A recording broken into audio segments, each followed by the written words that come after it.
Hello, hello, what's up? Let's talk about liver cleansing. This falls under the health component of my life. And let me put that down there. I have to just read this little disclaimer real quick. I just did my 60th liver cleanse. Want to learn about it? I would love to tell you about it. Number one, don't try this if you have a stint in your gut. Number two, plan for this. Plan for the liver cleanse over and over and over again. Every month on the new moon for the rest of your life. No, for the next 10 years. And then number three, Epsom salts will be a huge help to you. Hold on, let me just put it on the screen. Okay, and number three, Epsom salts will be huge. Oh, you can't see the bottom of a message. Hold on. And number four is this is not. Let me see. Let me see what I can do here.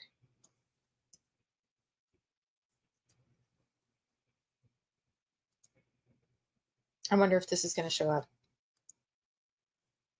Nope, I'm going to have to do it again. Sorry. Sorry, it must be done. It must be done. Okay.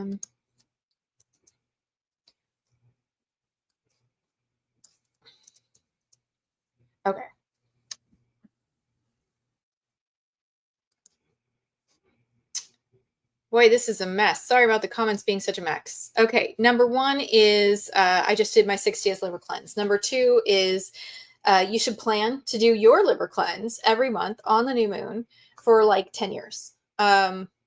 Initially, we thought it was going to be like 12 months of liver cleansing. Nope. We are pretty toxic.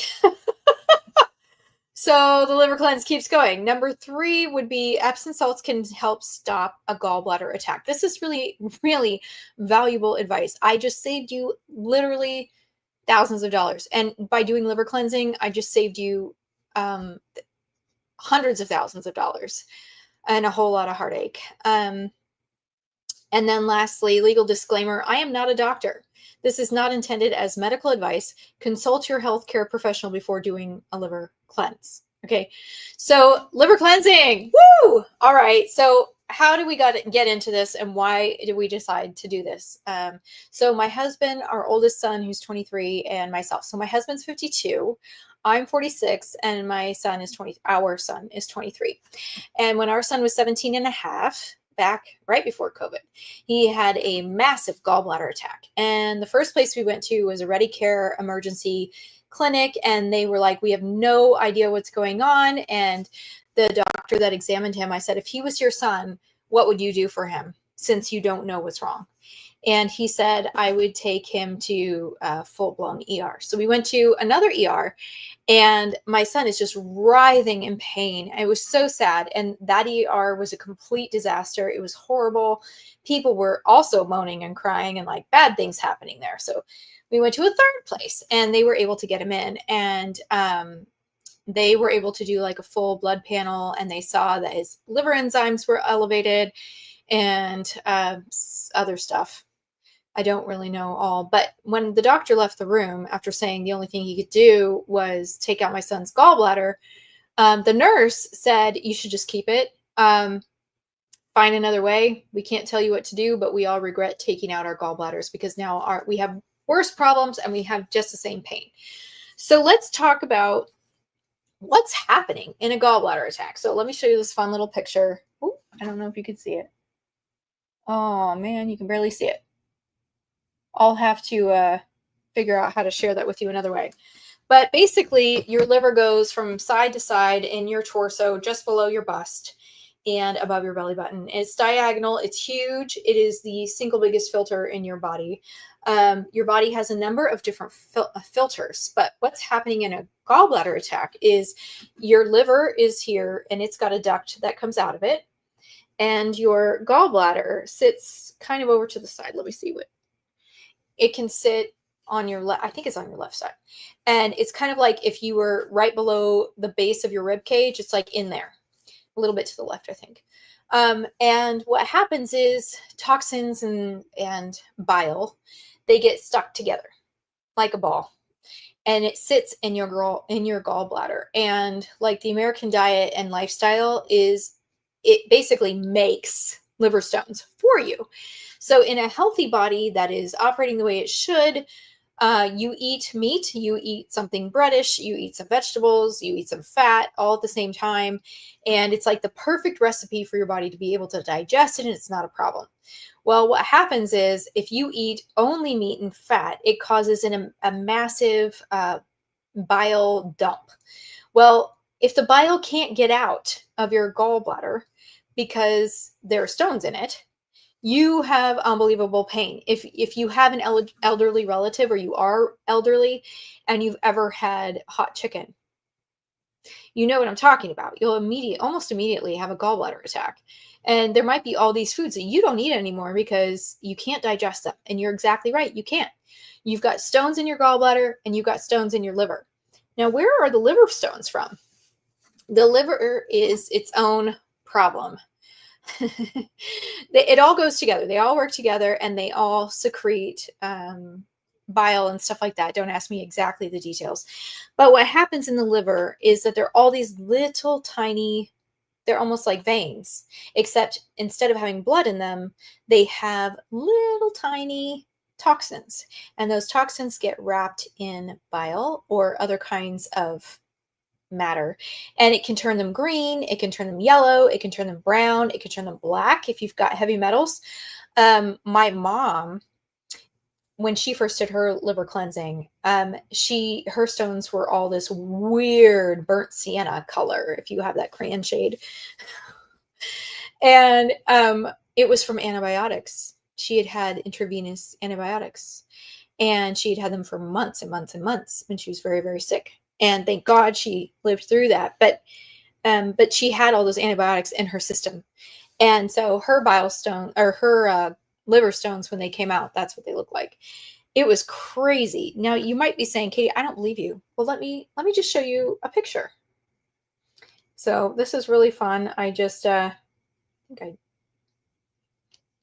me show you the picture. Today's picture day. I don't normally show pictures of bile stones or liver stones. Okay, you ready? It's gross. So if you don't want to see it, look away. Let me see. There you go. So that was from yesterday. The big one is like a little bit, it's bigger than a penny. Gross, right? So they're real. So it was my 60th liver flush, and that's what came out. So if you understand this, your liver is a giant filter, and it gets clogged. And unless you unclog it, it gets clogged, and then it starts to back up. It's like the plumbing in your house, right? If you've got one drain that's backed up, but it's downstairs, what happens to upstairs? It also gets backed up. And I mean, I'm oversimplifying, but I'm just telling you, this is what happens in your body as well. When your liver is full, when your gallbladder has stones in it, you can't process toxins the same way. You start getting age spots. Your collagen starts to deplete. Your eyesight changes. Your hair changes. These are all caused by blockages in your liver. I know it's crazy, but you could look it up on Wikipedia. There are over 500 functions of the liver. In fact, let's just go ahead and look it up right now. Wiki liver. This is one of my favorite things to do, is to read about the liver, because it is such an important organ. And also because I have seen massive changes in my husband and in myself and in our son. So let's just go ahead and read. Let's see, how long is this? I haven't read this in a while. Let's see.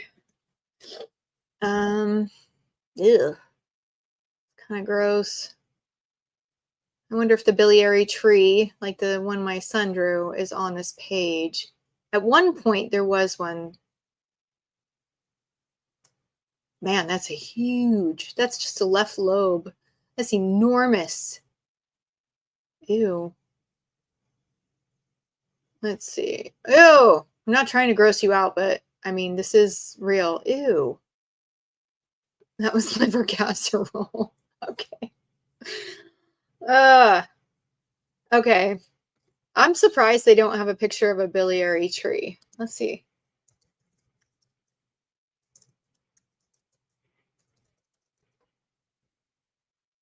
They're not showing it, but there. Isn't this wild? So the purple thing is the liver. This is like a very small example of the biliary tree. It's throughout your whole liver and the whole, I can't believe there aren't more pictures. Um it can get all backed up. All these little, oh, you can see some of them like that. That's a blockage. That's a blockage. That's a blockage. This looks like the whole thing is full of sludge. So you can have stones, you can have sludge, you can have all kinds of fun things in your liver. So it can be pretty gross. It can be pretty gross. Pretty gross. What else did I want to show you about that? Well, you saw the stones, you saw the biliary tree. Oh, I want to show you this book. So we follow this book, which I'll put a link to it in the comments here. It's called The Amazing Liver and Gallbladder Cleanse.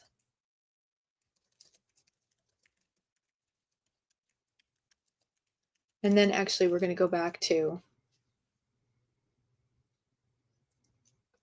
oh, he uses the word flush. Okay, let me see. You want this one. There's two of them. One has an orange on it, but you want this one. It's a more thorough version. And yeah, it's super weird. Just ignore the image on the front cover. It's really, really weird. But I highly recommend that you read this entire thing from cover to cover before you do a liver cleanse. That's what I did. And it was so helpful because I had so much knowledge about the process, what it is, how to prevent problems, because there can be a lot of problems with this if you don't do it correctly. Looks like that link is too long, so let me try again.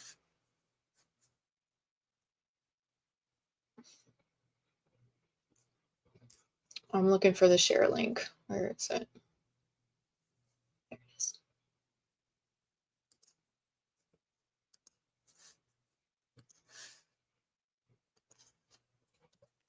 There we go.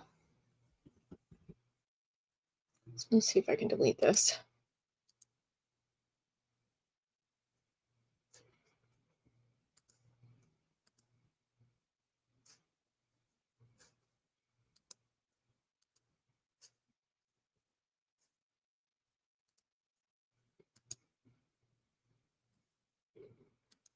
A lot of mess in the comments here. I'm just trying to clean it up. All right. So the liver, what is it responsible for? Over 500 functions. The liver is responsible for over 500 functions. Let's go back. Because I think this is really important.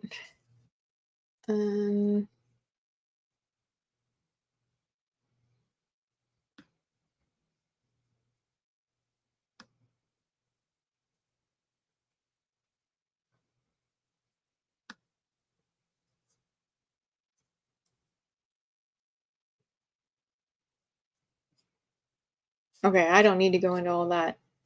Where does it say the 500 functions part? I just want you to, here it is. Okay, I'll just read these like one paragraph, two paragraph. We'll see. Okay, the liver, up here at the top. The liver is a major metabolic organ exclusively found in vertebrates, which performs many essential biological functions, such as detoxification of the organisms and the synthesis of various proteins and various other biochemicals necessary for digestion and growth. In humans, it is located in the upper right quadrant of the abdomen, below the diaphragm, and mostly shielded by the lower right rib cage. Its other metabolic roles include carbohydrate metabolism, the production of a number of hormones, conversion and storage of nutrients such as glucose and glycogen, and the decomposition of red blood cells. Anatomical and medical terminology often use the prefix hepat from the Greek word for liver, such as hepatology or hepatitis. The liver is also an accessory digestive organ that produces bile, an alkaline fluid containing cholesterol and bile acids, which emulsifies and aids the breakdown of dietary fat. The gallbladder, a small hollow pouch that sits just under the right lobe of the liver, stores and concentrates the bile produced by the liver. Did you hear that? The gallbladder is a small hollow pouch that sits just under the right lobe of the liver. So that'd be on your right side. It stores and concentrates the bile produced by the liver, which is later excreted to the duodenum to help with digestion.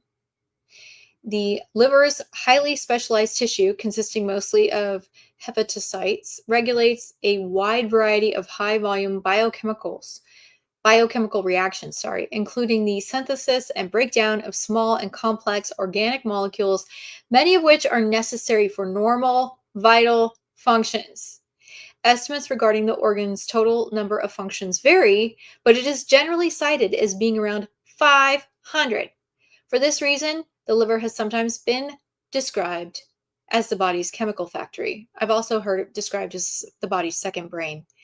It is not known how to compensate for the absence of liver function in the long term, although liver dialysis techniques can be used in the short term. Artificial livers have not been developed to promote long-term replacement in the absence of the liver. As of 2018, liver transplantation is the only option for complete liver failure. And if you'll recall, the great Steve Jobs, this is why he died. He got a transplant. His liver had failed. Somehow he never discovered this method. So, I think it's really interesting. The liver cleanse is very interesting, or liver flush, whatever you want to call it. It's very interesting. But yeah, so this is funny. My hair is growing in dark. I've been flushing for 5 years. I've been flushing. I think my first flush, I documented it in March of 2020. March of 2020. So our son had his gallbladder attack. The nurses told him he would have to have it taken out. And he, he's a homeschool kid. So he's like, I'm not getting my liver out. Also, we talked with his aunt. One of his aunts is a surgical nurse, and she said, don't get it out. You're just going to have more pain, just like the nurses in the ER did. It was pretty amazing. But my poor son could not eat for days. And it was brutal. So if you've gone through that, I have such empathy for you. And I just want to encourage you that there are solutions. He should have taken an Epsom salts right then and there. That would have stopped it. But he did do a liver cleanse, a complete liver cleanse, and that stopped it as well. And what else do I want to say about that? He's been cleansing ever since. He still has horrible health issues. And it's funny because, or it's not funny, but it's very interesting that when he does a flush, some of his health symptoms will go away. So like he might be able to eat more food or different foods on the day after a flush, because all the blockages for just a little while will be removed. And then what happens is the sludge and all the stones and everything go back down, and it blocks, there's a term for it. It's not valve, it's not a vein, but it blocks there's a main central tunnel. It's like a vein where the gallbladder fluid and the bile, is what I'm trying to say, comes out. It's like an artery almost. but it doesn't carry blood. It carries bile and all that stuff that we just read about in the liver, that the liver produces and that the gallbladder produces, that is released when you eat. If that gets blocked, you can't absorb your food. And that's why I'm not a super huge fan of all the supplements and stuff like that, because it's masking the problem. The problem is you've got a congested liver, and the solution is to decongest it. Now, while you're going through that decongesting process, I am seeing some benefit from a couple of things. Like, I was experiencing some anxiety recently, and I started taking like ashwagandha like 3 nights in a row, and I realized my stress level, like my cortisol went down. High cortisol is not exactly normal. It is induced or caused by all kinds of different things, but issues with your liver is one of them. So, what is a liver cleanse? We're 20 minutes in and I haven't even told you what it is. A liver cleanse is when for 5 days you drink 32 ounces of apple juice each day in addition to your regular diet. And I would dilute that apple juice. So 32 ounces is 4 glasses of 8 ounces each. So do 8 ounces of apple juice, 8 ounces of water in like a 16-ounce tumbler. And I would drink those 4 times a day. You want to do it in the morning and when you have access to a bathroom, because it's like a diuretic a little bit. And so it will start cleaning out your system. What the apple juice does is it softens the stones in the liver and even in the gallbladder. It like bathes it in a malic acid. Now, you can get malic acid from a lot of different things. Like if you drink lemon water, which I also recommend that you do, 1 lemon a day, juice 1 lemon a day in water, 2 glasses of water. So like half a lemon in 1 glass, half a lemon in another glass, every single day for your whole life, because chances are you also have kidney stones that just haven't come to the surface yet, so to speak. And the lemon will break down, or at least start to soften and break off the sharp shards of your kidney stones. So you want to do for the flush itself. You can do lemon juice at the same time, but the lemon juice or the liver cleanse recipe is this: 5 days regular with 32 ounces a day of apple juice. And then on the 6th day, you want to drink your apple juice in the morning and do some like steamed vegetables and some rice, but no meat and no fat that day. Also, you want to do like a real low fat diet the week before a cleanse, because you want the bile to build up. I know it sounds kind of counterintuitive, but just go with me on this. You want the bile to build up. And then on the 6th day, you can eat your steamed veggies and your rice, or your steamed veggies and a little bit of fruit or something like that. And then you're going to want to drink your apple juice and water in the morning, and then fast at 12 o'clock. So from 12 o'clock on, you're going to be fasting. You can have water, and I would encourage you to drink a lot of water in the afternoon, because at 6 p.m. and at 8 p.m., you're going to take a teaspoon of Epsom salts. You want it to be unflavored, no scent. You want it to say on the bag that it is for ingestion. You want it to say on the bag that can be used as a laxative. If you're in doubt of whether or not it's the right type of Epsom salt, I would go to the pharmacist. Like Walmart has a pharmacist, CVS has a pharmacist, Walgreens has a pharmacist. Ask them what Epsom salt to use to take internally. And so you do 1 teaspoon, a heaping teaspoon at 6 p.m. and a heaping teaspoon at 8 p.m. And you're definitely going to want to stay home. This is like, treat it like an outpatient surgery. Like, you're not going to be going out to dinner that night. You're not going to be going to a Predators game. You're just going to be staying, hockey game here in Nashville. You're not going to be going anywhere. You're going to be staying home and just like taking care of yourself. And you can also use a heating pad on your abdomen or on your back, is always nice. You can do there's a special type of oil. It's not cod liver oil. It's a different one. Oh, I'm blanking on the name of it. Anyway, it's in the book. You can make a little compress piece of flannel and get it that. Oh, what's it called? I'm blanking. It starts with the letter C. I'll look it up. What is that? We just bought it. I'll show you what we bought.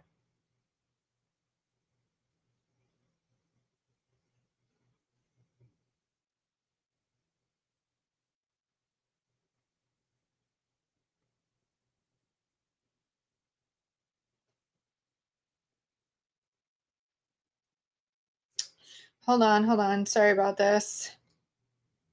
Let me see. Like, I don't normally like look up what I've ordered. Castor oil. That's the name of it, castor oil. Okay, so this is what we got. And we were going to use it. Oh, you can't see it. Can you see it down here? Yeah. So I'll put a link to it in the comments here. But we were going to use it for this flush, and we all realized that we didn't need to. There was enough going on in our bodies that we didn't feel like we needed any help. So you could use castor oil and it would be helpful, but oof, I don't know, it could be too intense. Yeah, this is what we got. So you would put it on like a cloth, either like an old face cloth or a piece of flannel is what Andreas Moritz, the author of this process, this is what he says to do. And you would just, get a big swath and then place it over your liver. I've done that once. And my body responds so well now to liver cleansing. I don't feel like I need any extra oomph to help you out. So you do your Epsom salts at 6 and at 8. You might want to do a compress, maybe a heating pad, but you're definitely going to only want people around you who are peaceful and gentle and loving and kind. You only want to watch movies and anything that is going to be like super gentle on your heart and mind. Like for me, I watch Sense and Sensibility, or I watch Grand Designs or something like that. It's just very chill.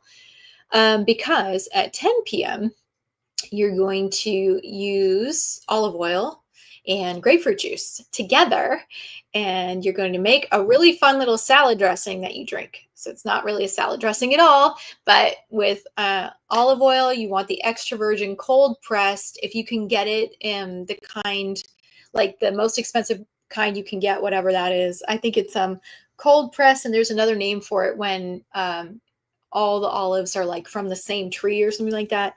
There's a special thing. We normally just get really good olive oil from Costco, and that works really, really well. And then you want fresh grapefruit. So you're going to use half a cup of olive oil and 3/4 of a cup of grapefruit juice is what Andreas recommends. Now, I will tell you that for our son, he can't drink that much of the mixture. So he does a half a cup of olive oil and a half a cup of grapefruit juice, fresh squeeze. So you're going to get the grapefruit.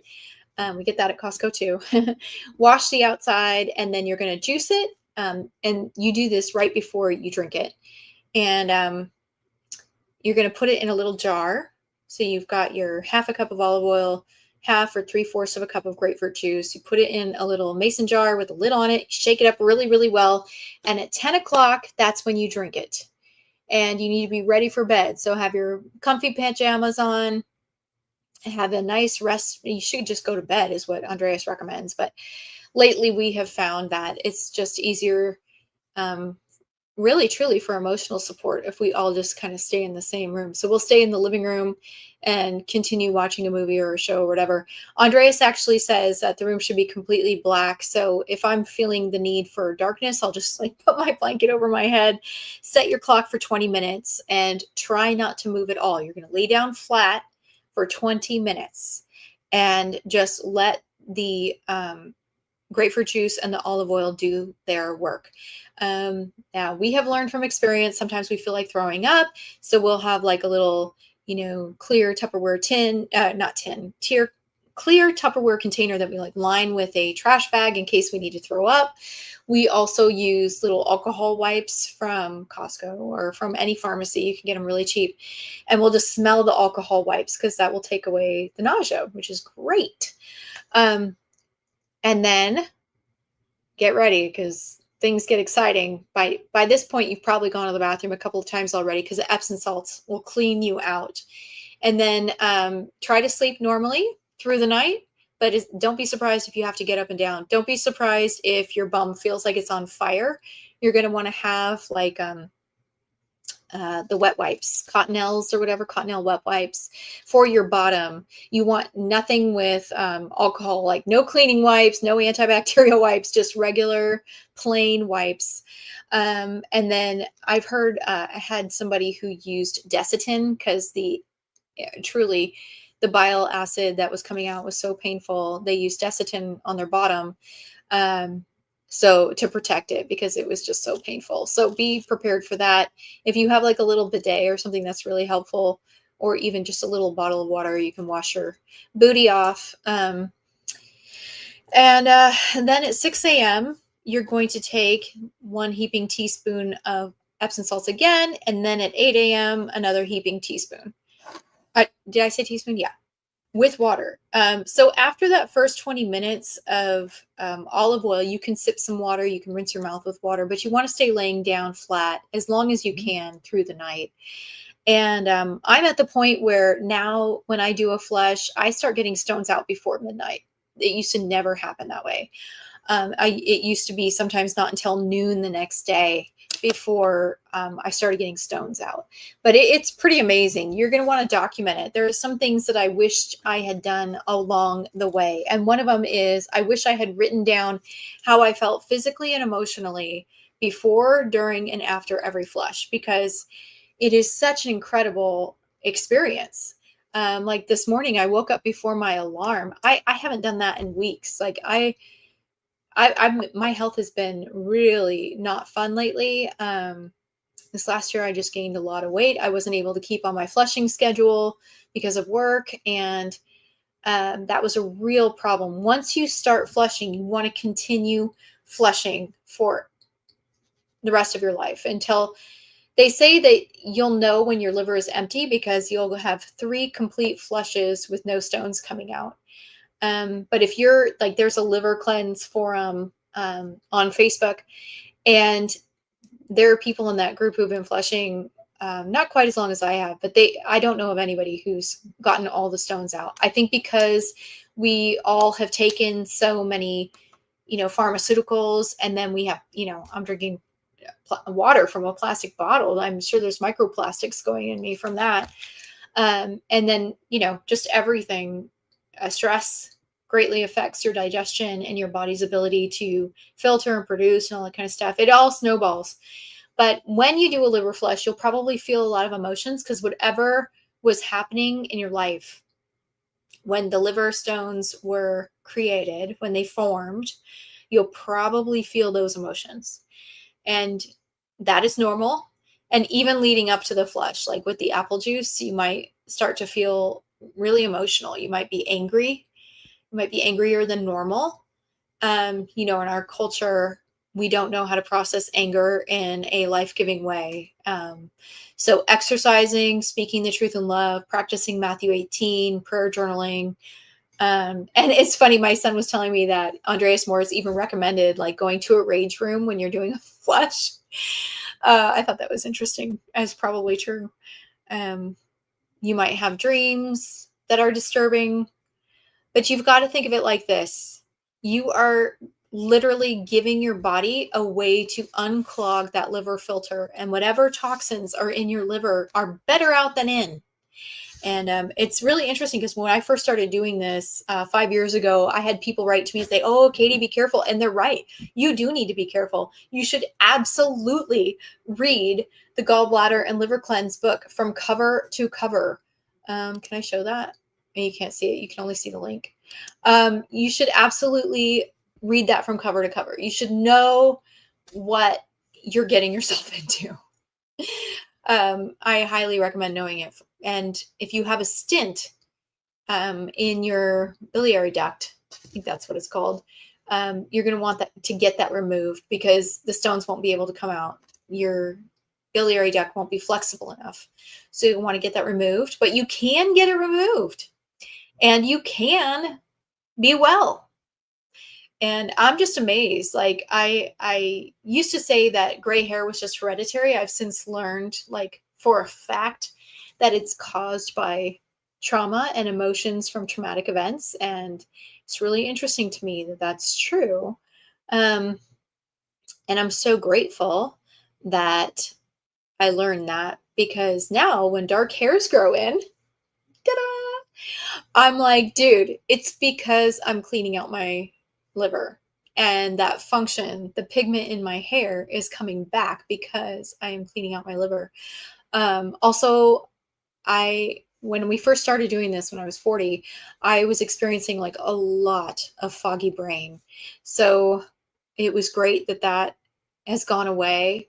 Um, I've never struggled with depression in the same way as before I started doing liver cleansing. So that's a huge plus. And I never had like super serious depression, but any depression is not helpful. It really impacts your life. And so it's been great that there's a way to deal with that that is life-giving. And that's through liver cleansing, liver flushing. So if you have any questions about that, let me know. This is something, like I said, we do every month. And we're going to do it until we have 3 flushes with no stones. And for my husband, he did it 9 times, and it actually changed his appetite. He had a sugar addiction his whole life. And after doing the liver cleanse 9 times, he was able to break the addiction and really started craving like healthy foods again, which was amazing, or for the first time in his life, actually. And that the next year after starting liver cleansing, he lost over 60 pounds. He just took complete control of his health. He looks so good now. And he knows immediately, like when he puts crap in his body, he immediately sees the effects of it. And he's so much more moderate about it because he could see the differences because of the choices he made. I think, we get really depressed when we have health issues and we feel like we can't do anything to make it better. And so that's what liver cleansing does. It puts you in control of at least one thing in your life related to your health. And that is once a month, you're unclogging your liver. Hallelujah. So if you have any questions about that, let me know. I would love to be a resource for you about that. And if you want coaching through the actual process, we can talk about that. But I'm going to tell you, read the book first before you reach out to me, because it's pretty serious. You don't want to mess around. You don't want to cause a blockage in your gut. Modern medicine doesn't know how to fix that. By the way, if that happened to you, if you got a blockage, just take some Epsom salts. It will dilate the biliary duct and allow the stone to pass. So that's all I got for you. I hope you have a wonderful, healthy life and that you unclog your liver on a monthly basis. God bless. Bye-bye.